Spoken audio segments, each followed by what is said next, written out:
तो जी हेलो नमस्ते अस्सलाम वालेकुम सत श्री अकाल केम छो कैसा काई केडो हाल है कि मैं नाचन welcome back to my channel UFC fashion ऑलिक। तो जी आज मैं आपके साथ शेयर करूंगी पाकिस्तानी स्ट्रेट शलवार की मार्किंग। सो गाइज मेरे पास यहाँ पर 2.25 मीटर का फैब्रिक है और ये मैं रेडी कर रही हूँ फॉर 12 रबीउल अव्वल जो कि अभी आने वाला है 7 सितंबर को। तो हम उसी के लिए ड्रेस रेडी कर रहे हैं। फिर 6.5 हिप है 40 इंचज़, बॉटम है 6.5 इंचज़, सॉरी मैंने यहाँ पर 6 लिखी हूँ, 6.5 इंचज़ है, क्रॉच है 14.5 इंचज़। तो अब यहाँ पर है ना हमारी मेजरमेंट के अकॉर्डिंग ही हम इसके ऊपर मार्किंग कर लेंगे, जो कि मेरी मार्किंग ऑलमोस्ट डन हो चुकी है। एंड मैं आपको समझा देती हूँ कि मैंने कैसे कैसे इसकी मार्किंग करी हो। सो गाइस सबसे पहले हमने इसको आइनिंग कर लिए थे। आइनिंग के बाद ये कॉटन का फैब्रिक है, 2.25 मीटर है और इसकी जो इंचेस है ये 42 इंचेस है विथ वाइज, और ये जो लंबाई में है ये 2.25 मीटर है। एंड इसको है ना हमने बिछाना कैसे है, फोल्डेड वाली साइड मेरी तरफ है और चारों भी ओपन वाली साइड इस तरफ है। 1 2 3 4। अभी सबसे पहले हमें ना इलास्टिक देखेंगे हमारी। तो हमारी इलास्टिक जो है वो 1.5 इंचज़ की है, तो मैंने यहाँ पर रखकर 2 इंचज़ पर मार्क कर दी हो। 2 इंच पर मैंने मार्क कर दी। तो 2 इंच पर मार्क करके हम ऐसे स्ट्रेट लाइन ड्रॉ कर देंगे। देन इसके बाद हम पूरी लंबाई लेंगे। तो पूरी लंबाई है मेरी 36.5, तो 36.5 इंच पर मार्क करके हम 1 इंच एक्स्ट्रा मार्क कर देंगे तो 37 आ जाएगा। फिर उसके बाद हम लेंगे क्रॉच एरिया। तो क्रॉच एरिया यहाँ पर थी 14.5 इंच, तो 14.5 इंच पर हम रख कर एक स्ट्रेट लाइन ड्रॉ कर देंगे। देन क्रॉच एरिया का हम लेंगे यहाँ पर से मियानी के लिए, तो यहाँ पर मैं ले रही हूँ 2.5 इंच। फिर यहाँ से रखकर हम लेंगे 1 इंच। फिर इसको ज़्यादा डीप नहीं करेंगे, बस इतना हल्का सी करेंगे बिकॉज खिंचाव आ जाएगा। फिर इसके बाद हम जो बॉटम लिए थे, बॉटम हमारा था 6.5 इंच का, तो 6.5 इंच मार्क करती हूँ और 1 इंच एक्स्ट्रा का मार्जिन लेंगे हम। देन यहाँ से क्रॉच एरिया से लेकर बॉटम एरिया से हम ये स्केल से इसे मार्क कर देंगे। मार्क करने के बाद यहाँ से क्रॉच एरिया से लेकर बॉटम एरिया तक हमारा आ रहा था 24.5 इंच। तो यहाँ पर से इसको वैसे हाफ करेंगे तो मेरा आ रहा था 12 इंच। तो 12 इंच पर मार्क कर देंगे 12 इंच। और फिर उसके बाद हमने स्केल ऐसे रखे थे, अब इसको पलटा कर ऐसे रखेंगे यहाँ से लेकर यहाँ तक। देन इसकी ऐसी शेप दे देंगे, बिकॉज ये शेप इसलिए देते हैं जब भी हम अपनी शलवार बनाएं, जब हम चले तो पीछे से हमारा फैब्रिक ना उठे, शलवार नहीं उठेगी। अब इसकी जैसे मैंने मार्किंग करी हो, अब एज इट इज इसकी कटिंग कर दूंगी। और हाँ, जब हम यहाँ पर ओपन साइड से करेंगे ना, तो आप अगर हैवी साइज के लिए बना रहे 42 से ऊपर की साइज के लिए, तो आप यहाँ पर 3 इंच पर मार्क करना।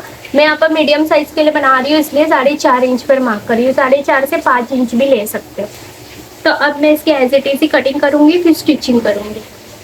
सो गाइज़ ये कुछ इस तरीके से दिखेगी हमारी शलवार और मैंने इसकी मियानी भी कट कर दी हो। अब हम ओपन करेंगे। ओपन करने के बाद मैं इसको बताती हूँ। तो जी ये देखिए, ओपन करने के बाद ये कुछ इस तरीके से दिखेगी। और फिर यहाँ से जहाँ से हमारा क्रॉच एरिया है ना, वहाँ से हम ऐसे रखेंगे और फिर इसको सिलना स्टार्ट करेंगे। बिस्मिल्लाहिर्रहमानिर्रहीम। तो हम ऐसे स्टार्ट करेंगे, पहले पक्का करेंगे, फिर जैसे हम ऊपर जाएंगे, खींचना नहीं है फैब्रिक को, सिर्फ मिलाते हुए रखेंगे और मियानी अटैच करते जाएंगे। देखो सिर्फ मैं मिला रही हूँ, खींच रही नहीं हूँ फैब्रिक को। अगर फैब्रिक को खींचेंगे ना आप तो मियानी छोटी बड़ी हो जाती है और फिर बहुत है ना, उससे बहुत दिक्कत आती है। तो अब मैं यहाँ पर इसको ऐसे ही रखी हूँ, सेम एज इट इज़ ही इसको ऐसे घुमाते जाएंगे और फिर इसकी स्टिचिंग करते जाएंगे।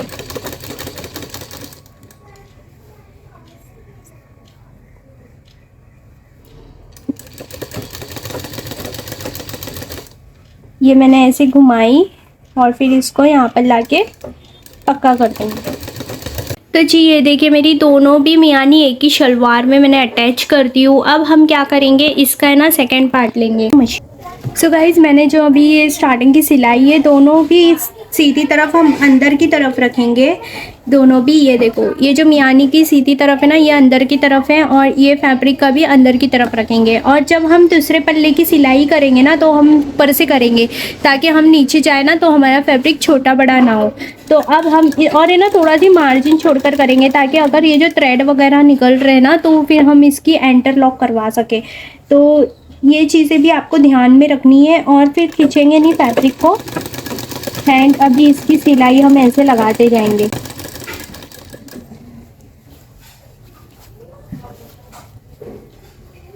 अब इसको मैं ऐसे घुमा दूंगी एंड यहाँ पर इसको ऐसे पकड़कर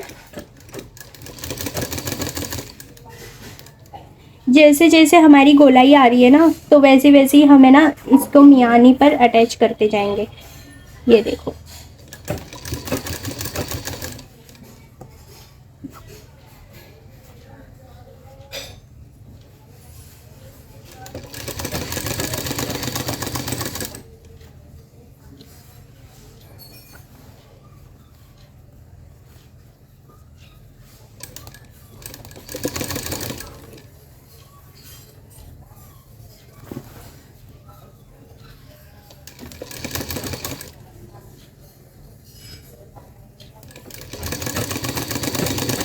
और जब एंडिंग होगा तो हमारा डबल सिलाई हम करेंगे। तो ये देखिए कितना परफेक्टली हो गया और इसमें जरा भी हाथ दिख रही है। ये देखो, अब इसके ऊपर है ना ऐसी मैं दूसरी मियानी भी अटैच करूंगी और फिर यहाँ पर से इसको एक प्रेस स्टिच हम करेंगे।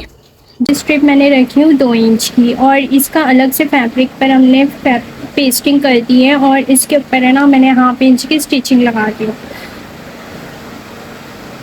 अब रॉन्ग साइड ऊपर रखना है हमने शलवार की और उसके ऊपर से हम यहाँ पर ऐसे स्टिचिंग करेंगे। तो ये जो फैब्रिक है ना पेस्टिंग की, इसके ऊपर ऐसे रखेंगे और फिर इसको यहाँ पर सिलाई लगाऊंगी। ये जो नीचे की हमने जो फोल्ड किए थे ना, थोड़ा नज़दीक देती हूँ, ये देखो, ठीक है। तो अब मैं ना इसके ऊपर ये वाली लेस अटैच करूँगी जो है मेरी ब्लैक कलर की। तो लेस को हम सीधे रखेंगे और जितनी लेस दिखानी है उतनी रखेंगे। तो मुझे खाली इतनी दिखानी है तो मैं इसको इसके अंदर, और यहाँ से जो हमारी फिटिंग की सिलाई है 1-1 इंच, उसको छोड़कर हम लंचे रखेंगे।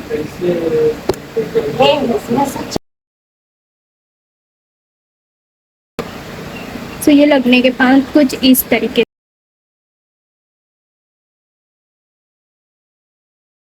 पलटाकर अब हम इसकी बॉटम की सिलाई लगाएंगे। तो मेरी बॉटम की सिलाई है यहाँ पे 6.2 इंच। तो यहाँ पर मैंने 6.2 इंच पर मार्क करी हूँ और जो हम फिटिंग की सिलाई लगाएंगे ना वो ऐसे स्ट्रेट नहीं लगाएंगे, ऐसे थोड़े तिरछे में लगाएंगे। ऐसे लगाने से ना इसकी फिटिंग अच्छी आती है। अब मैं इसकी यहाँ पर फिटिंग लगाऊंगी। तो यहाँ से थोड़ा सी ऊपर की तरफ मार्क करेंगे और फिर इसकी फिटिंग लगाएंगे। तो यहाँ पर मैंने मार्किंग कर दी। अब यहाँ से इसको ऐसे पकड़ेंगे दोनों को और यहाँ से इसकी सिलाई लगाएंगे।